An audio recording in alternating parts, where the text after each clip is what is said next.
Please आपसे निवेदन है कि ये वीडियो पूरा देखिए और देखिए कि क्या चल रहा है उत्तराखंड में। ये देश सुरक्षित हाथों में है, लेकिन यहाँ धर्म भी खतरे में है और सचिवालय भी खतरे में है, अफसर भी खतरे में है, अफसरशाही भी खतरे में है। आजकल एक ट्रेंड बन चुका है। आईएएस अधिकारी झूठे झूठे आरोप लगा रहे हैं।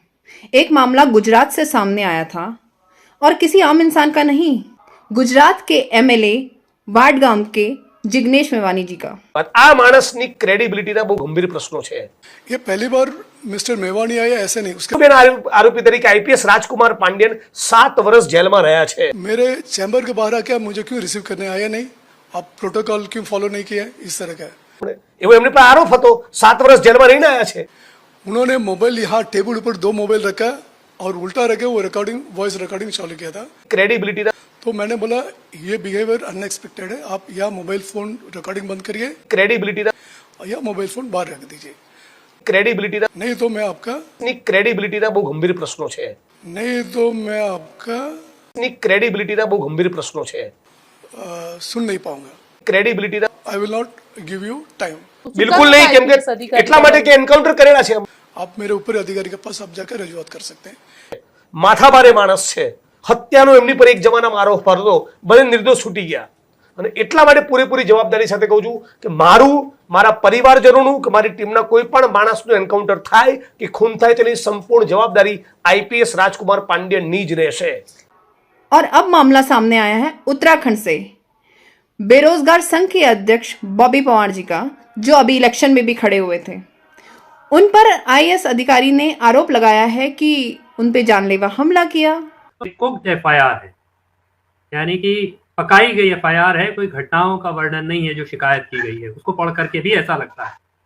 दूसरी बात यह है कि मान लीजिए कि सीसीटीवी फुटेज आपके पास होगा, आप उसको सार्वजनिक करें, 2 दिन बाद ये राज्य अपने बनने के 24 साल पूरे कर लेगा, 25वें साल में प्रवेश करेगा और 25वें साल में प्रवेश करते करते ये हालत हो गई कि आंदोलनों से बने राज्य में आंदोलन की बात करने वाले, आंदोलनों के साथ खड़े होने वाले लोगों से कहा जाएगा कि उनसे जान का खतरा हो गया, वो सचिवालय में नहीं आएंगे या उनको सचिवालय में घुसने से रोका जाए।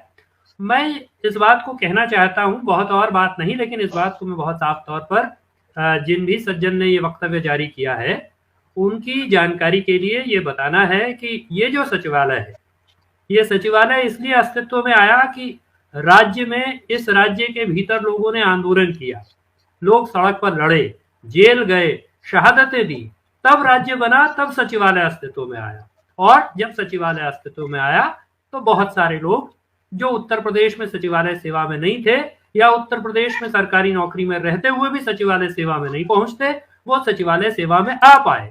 सचिवालय असुरक्षित है तो तब आप समझिए कि अगर सचिवालय असुरक्षित है, अगर इस राज्य में आईएएस अफसर असुरक्षित है, तो तब सुरक्षित कौन है?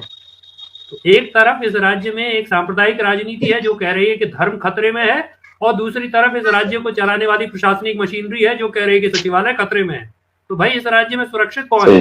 ये देश सुरक्षित हाथों में है, लेकिन यहाँ धर्म भी खतरे में है और सचिवालय भी खतरे में है, अफसर भी खतरे में है, अफसरशाही भी खतरे में है। तो मैं समझता हूं कि बहुत अतिरंजित किस्म की प्रतिक्रिया है और बहुत साफ शब्दों में इस बात को कहना है कि असल में मामला तो जो हुआ वो तो कानूनी प्रक्रिया में चलेगा, उसके सही और गलत हमारा एक पक्ष है बहुत साफ, उसमें मीनाक्षी सुंदरम साहब का एक पक्ष हो सकता है, लेकिन उसके इतर जो चारों तरफ प्रतिक्रिया व्यक्त की जा रही, वो प्रतिक्रिया तो कुल मिलाकर के मीनाक्षी सुंदरम साहब की गुड बुक्स में आने के लिए ही प्रतिक्रिया की जा रही है, उसके अलावा उसका कोई मतलब नहीं है। ये सचिवालय में काम करने वाले लोगों का सचिवालय नहीं है, ये सचिवालय न तो सचिवालय के कर्मचारियों का है, ये सचिवालय न सचिवालय के अफसरों का है। मीनाक्षी सुंदरम, आनंद वर्धन, राधा रतूड़ी या जो कोई हूं, या जो सचिवालय संघ है, उनका सचिवालय नहीं है। ये उत्तराखंड की जनता का सचिवालय है। उत्तराखंड की जनता के काम करने के लिए उत्तराखंड की जनता टैक्स देती है, उनके टैक्स के पैसे पर मीनाक्षी सुंदरम भी वहां रखे गए हैं, आनंद वर्धन साहब भी वहां रखे गए हैं, राधा रतूड़ी जी भी वहां रखी गई हैं और सचिवालय संघ के कर्मचारी भी वहां रखे गए। तो सचिवालय किसी की निजी मिल्कियत, निजी जागीर, निजी संपत्ति नहीं है। इस बात को बहुत साफ शब्दों में समझना चाहिए। राज्य के मुख्यमंत्री से पूछा जाना चाहिए कि वो ऐसे एक्सटेंशन वाली सरकार क्यों चला रहे हैं, जहां चीफ सेक्रेटरी एक्सटेंशन पर हैं, जहां डीजीपी कार्यवाहक है, जहां किसी और दूसरे संस्थान का सब कार्यवाहक चल रहा है, 8 मंत्रियों के जरिए वो काम चला रहे हैं कुल मिलाकर के। तो पूर्ण बहुमत की काम चलाऊ सरकार वो क्यों चला रहे हैं? तो ये सवाल तो मुख्यमंत्री जी से पूछा जाना चाहिए।